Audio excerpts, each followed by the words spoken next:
is big.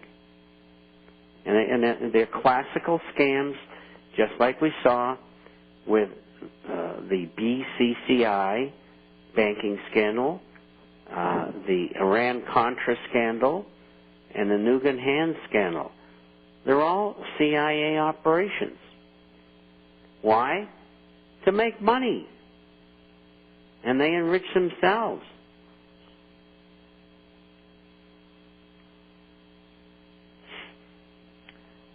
The next question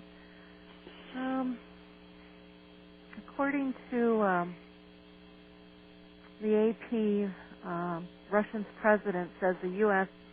efforts to mend relations with Moscow need not come at the expense of Washington's ties with Ukraine and Georgia.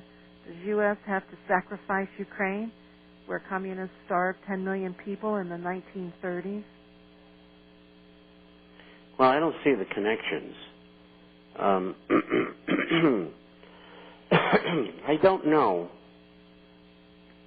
because I don't live in Russia, how good or bad the Russian government is.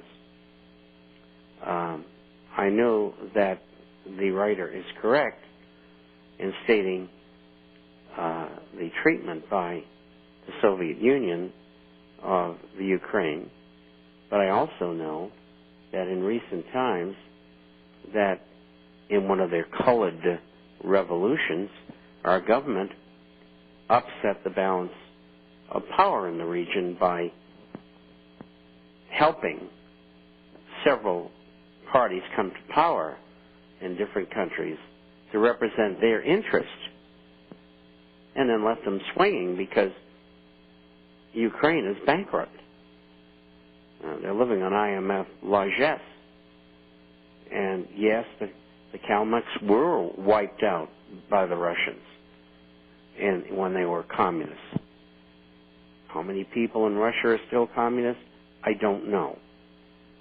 Does Russia have a fascistic type of government? In part, yes. Are they still communists? I don't know what's in their hearts. That's a real hard call. And all I know is that in the recent invasion by Albanian and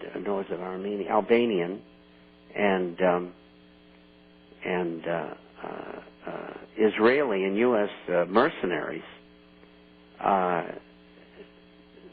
there was no need for that to happen. And it was a terribly bungled affair. But it's just part of the blunderbuss attitude in foreign affairs that's been so typical over the years. It's all about money. And sometimes political posturing and position, but it's really all about money. And of course, in that situation, it's the transportation of oil and gas, among other things.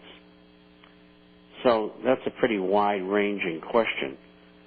And when I'm not getting that good at pieces of intelligence from that part of the world to say what's what. As far as military endeavors, what's going to happen in the peripheral states to Russia, they're all in trouble. And, they overspent and they all brought on governments that agreed with the United States. They bought the people is what they did. And this is George Soros's program more than anybody else. And so, that's the only answer I've got to that. All righty. This comes in from Joe. He says, we tell our listeners to beware of product scams in gold and silver. And he says he heard something. He says it's not a scam, though, but he believes, in his opinion, it was a way to bilk investors for, extremely high premiums, ridiculous premiums on bullion investments. And it was silver commemorative sets. I guess it consisted of 10 half-ounce silver coins. He says, although the coins may be interesting, the value of the strike is still 5 ounces of silver for $199, working out to approximately $40 an ounce for silver rounds. He says the pitchman was touting these as best things since sliced bread for barter. This in itself is a scam. Until all retailers accept trade in silver, these coins are nothing more than unknown bullion. You would be better off with an eagle for a trade any day of the week. He says, sorry for the soapbox. He says, but this cranked me up. Thanks, Joe.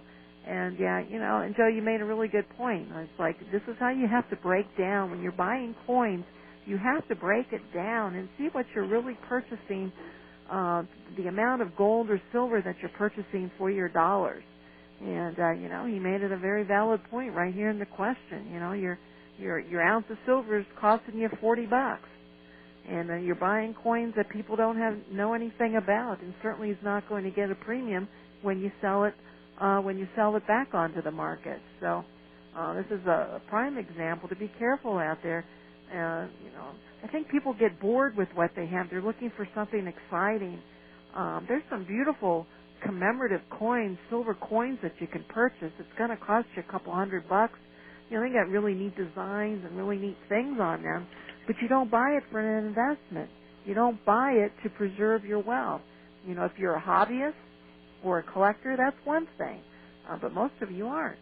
And they're neat, but certainly you can spend $199 and get more ounces for your dollar. Bob, were you going to say something? No. Do you know Joan Vion or Andrew Goss, G-A-U-S-D? I do not know Andrew Goss. I know who Joan Vion is. Yeah, she's good. And I like her work very much. Mm-hmm. I've never met her, nor have I ever talked to her. I've never emailed with her, but I think she is a great credit to other Americans in helping them understand the machinations of the Illuminists internationally. And she's to be complimented. There's not many people I give compliments to because some of them are run-of-the-mill, some of them are dreadful, some of them are crooks. And I'm very judicious in saying, he's a nice guy, or she's a nice lady, or they are very competent. And so she does a good job. He goes on to say, Andrew Goss, when opining on the possibilities of uprisings in America when the economy hits the skids, replied that with technology in place to alter brain waves, GWEN towers and HDTV being two of the technology and directed energy weapons for crowd control such as microwave guns, it's not predictable. I think that thefts and murders will be rampant in desperate times. An individual mostly have to defend themselves. And we're out of time, so we'll try to bring that back on Wednesday's program. 800-375-4188 for your complimentary issue to the International Forecaster. And, of course, the special, 6-coin special, $7,200. We have 3 of them today, and we'll see what those nighttime listeners want to buy. Until then, be safe. Thank you, Bob. Have a great day.